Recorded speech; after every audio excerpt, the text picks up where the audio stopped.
God, I'm sorry. That was Jeff's idea. Here's your real music. Look, if you had one shot or one opportunity to seize everything you ever wanted, one moment. Love it. Okay, welcome.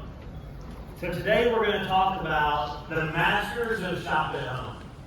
I'm really excited about the subject. We spent the whole 2 days talking about the flooring industry, how technology is going to impact how we can create a better user experience. You guys saw that we unveiled our retail selling system. To me, what we're going to talk about is something else that can be improved. And I believe it's the X factor that this industry can combat e-commerce with. So this is a really, really exciting talk we're going to have. With that, I'd like to introduce the panel. Look, Ladies and gentlemen, please welcome if you had one shot, Jason Goldberg, Steve Silvers, and Joe Zago.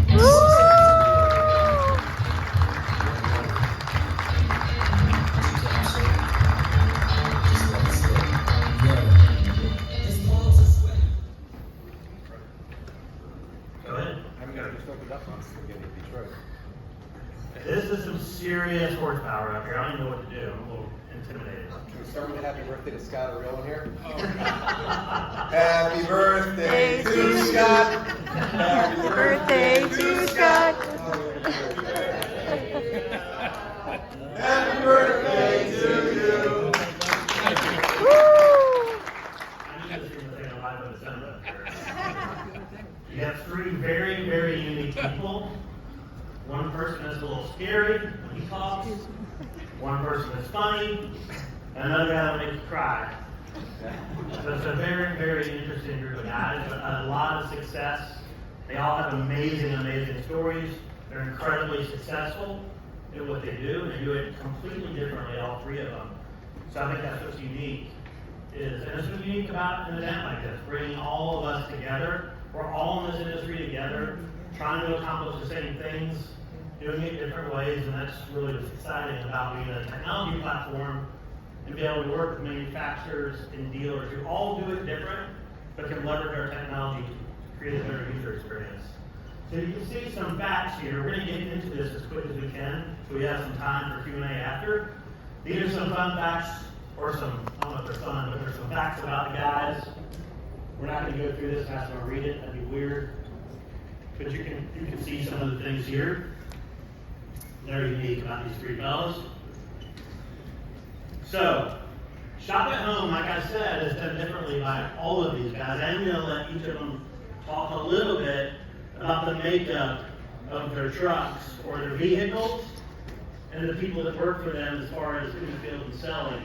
So I guess we'll start with Jason and just kind of talk about the trucks and the installers and the people that actually, more the salespeople, I'm sorry, the trucks and the salespeople that are working for you, how that's made up. Sure. So our trucks are now they're Ford Transit. They were Dodge Sprinters. As you can see, we put a nice pretty wrap on the outside. And then, by the way, this was designed in 2009 when we launched our first mobile floor source. The wrap has been updated a couple times. The inside has not. So you see it's custom shelving, all steel, and we designed it in a way that it didn't matter the size of the boards, right? So we can carry who's ever. In our system, the customer does not come in our vehicle, right? It'll be a little weird. Mrs. Jones coming in the back of a van. See you later. So we don't do that. That's bad. That is bad. The drivers, so when we started ours, we wanted it to be different. I came from another foreign company that offered shop at home. If anyone's from the Ohio region, you may recall Call Mr. Edwards. But it was basically the salesperson driving their car with samples in the back. And then some of the people we competed with, sorry Steve, but we didn't want to do the Empire model because they use subcontractors. So we wanted employees wearing our labeled, gear so that Mrs. Jones can see a professional driving our vehicle. So it costs us a little bit more, but it's the type of experience we wanted to give Mrs. Holland. Steve? Yeah, so obviously we're a little bit different. Our sales reps are what they call direct sellers, so they're independent contractors, commission-based, and we don't provide them a vehicle. They provide their own vehicles. We certainly provide them the samples and help them understand the size of vehicle they need to fit all that stuff in, but we, our guys are, they're not classic flooring people. They are more traditional in-home salespeople, and that's the difference in the model quite a bit. And I would say for mine, very similar to Steve's. I grew up in a culture of, I started selling Kirby vacuum cleaners when I was a kid, going door to door and knocking on doors with my own vehicle, and my car was junk, so I hid it around the corner. And then I worked with Empire for several years, and then I was also at Express Flooring in Arizona for 3 years. And so I came from, driving our own vehicle. We're actually in the position of transitioning. We're looking, fortunately, there's no dealers right now that have any cars that you can get, at least at a bargain. But we're looking to have our salespeople driving our own vehicles. But we do like the model of keeping them as independent contractors, so they will lease the vehicle maybe for $1 a month, I'm guessing. Something along that nature, so that way we have billboards all over the city. We used a company once that was wrapping Uber vehicles, and for what that cost versus a car payment, might as well just, get a car. Awesome. Appreciate that. All right. So we've got some questions we put together, and have each of you answer them. The first one is, how or why did each of you end up in this shop at home business? And Joey, we'll start with you on this one. Oh, okay. Well, my first door-to-door job was when I was, 13 years old. I wasn't old enough to work yet, so we found this guy, Andy, who had guys that never wanted to do the hard work, so he worked at Domino's, and so he would pay us, he'd give us a free pizza, and he'd give us $20 a day to sell these flyers, and go door to door, and knock on the door, and say, hey, Domino's pizza delivers, and hand out the cup and the coupon there. And so I got accustomed at a really young age, going door to door, not being afraid to knock on the door, not being afraid of having somebody slam the door in my face, and greet them with a smile. So after that, when I was a young adult, I sold Kirby vacuum door to door for several years, and it was my opposition. Everyone would tell me you can't make money selling vacuum cleaners. It kept me in it because I didn't want them to ever say I told you so. And that was great because I learned a tremendous amount from that business. And then after that, I got into, I knew how to make carpet last, so it made sense to learn how to sell carpet. So the rest is history. Cool. Steve?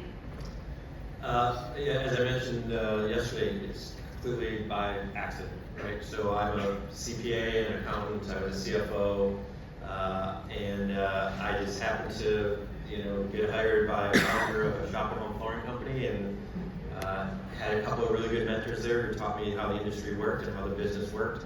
And I kind of attributed to lucky. At the end of the day, I was 27 years old. I was the CFO of a company that was bought by private equity, and I got pretty lucky. And my definition of lucky, though, is opportunity and hard work. You put the two things together, and I got lucky. I worked really hard, and I had a really good opportunity, and we just kind of made it happen. And 25 years later, I know more about shop at home than I ever wanted to. So. Awesome. And Jason? So I started my business in 2000, and we were mainly doing builder. And in 2004, we built a new facility, and we were going to put a really nice showroom in there. Well, I finished the facility with everything but the showroom because, I was still growing and I didn't have a lot of money. But we wanted to add retail. So I decided the easiest way to do it would be shop at home. So we bought a Sprinter and we wrapped it, and we hired one person to drive it, and that's how we got into it. Awesome.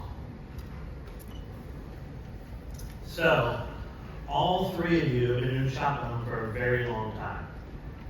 What would you say is the biggest difference today in your business in shop at home than when you began offering the service? And I'll start with Jason on this one. So the biggest difference I see, when I started in shop at home, there were very few companies that did it.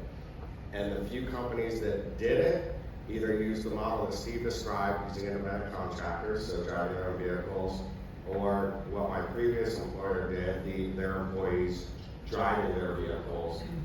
But now, all you guys, I mean, the vast majority of retailers have some sort of shop at home or are trying to get to some sort of shop at home. So the biggest difference I see is everyone's trying to do it versus back in the day, we didn't have as many competitors in the space. Steve? I mean, there's two things that are sort of combined. One is obviously the internet has dramatically changed the way people shop, whether it's impacting your stores or us, which is an own sales organization. The consumer is much more educated before they even approach us than they were in the past. And it's forced, I mean, all of our businesses to mature. We're certainly guilty of the classic in-home sales organization, high pressure sales, aluminum siding kind of thing. That doesn't work in today's environment anymore, right? The consumer's way too educated for you to just go in there and try and, pressure anyone into making any kind of purchase nowadays. So that the internet dramatically changed how smart the customer is. The other thing is, unlike brick-and-mortar stores, we don't have any, our branding is all television, right? We go out and we drive consumers to our websites and to our telephone numbers and stuff like that.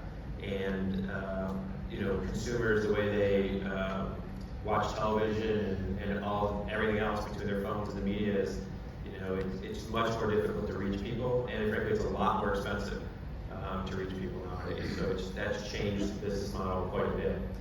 You're kind of forced to, because, they're on Hulu, they're watching local television, they got Roku, they're on Facebook, they're on YouTube, and frankly, costs haven't gone down, even though the audiences are much more spread out. And it's, so it's a much larger investment and much more expensive to do shopping at home. I think I just got lucky. My timing was perfect. Because, I had no money when I started. But if I had to start all over in the same position I was 11 years ago, I don't know if I could do it. At least the way I did. At the time the economy was tanked in 2009, so a lot of people were out of business, so the competition was low. The use of internet for pay-per-click marketing was almost non-existent. There was Home Depot, Lowe's, Express, and Empire. That was it.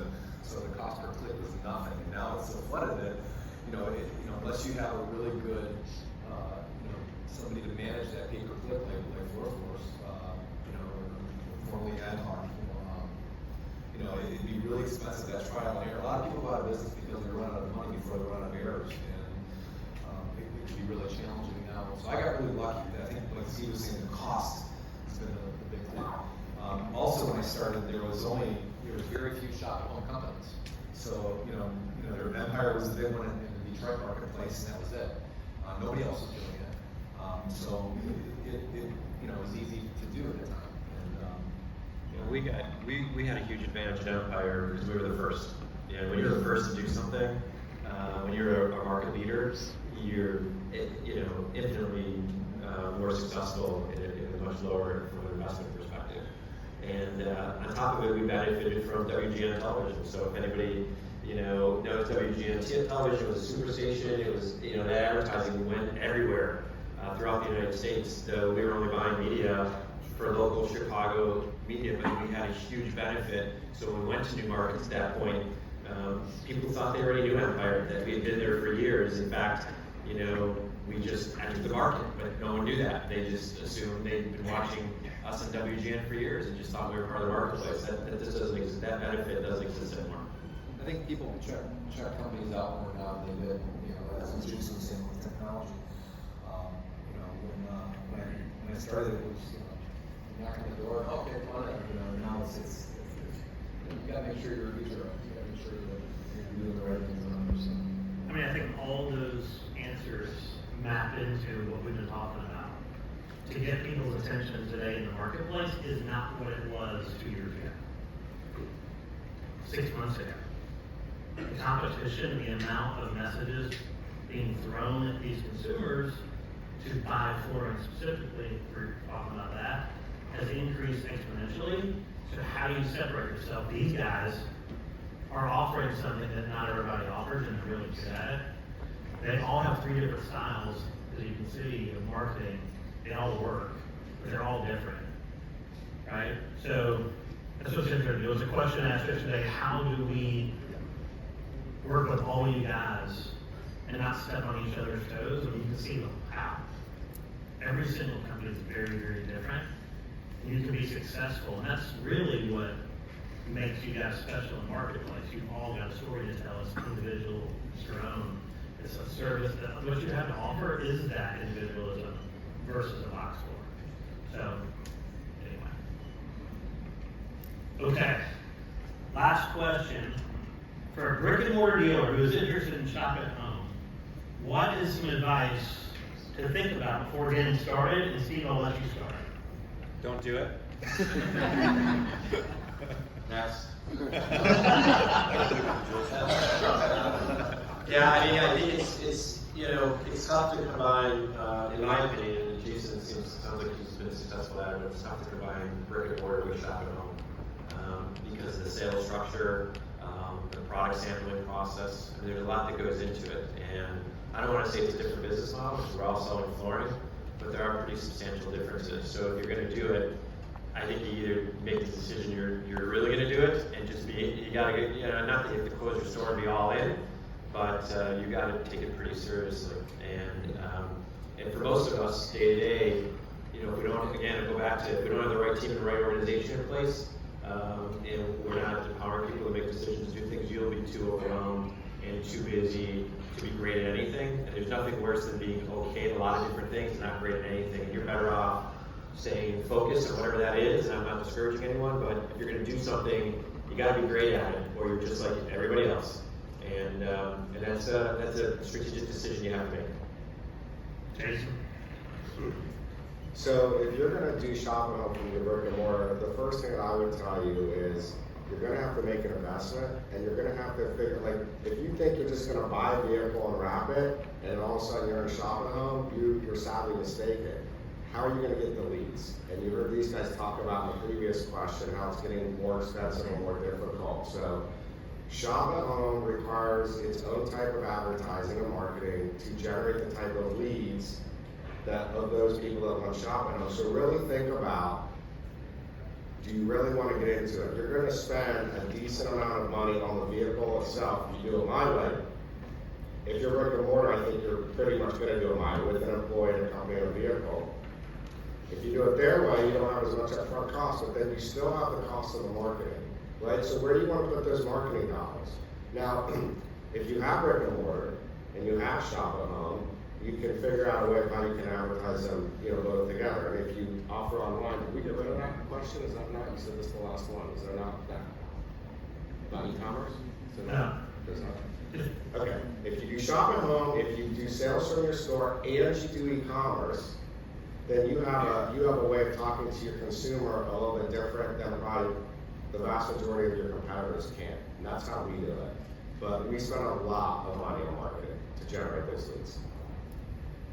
I would say the same thing.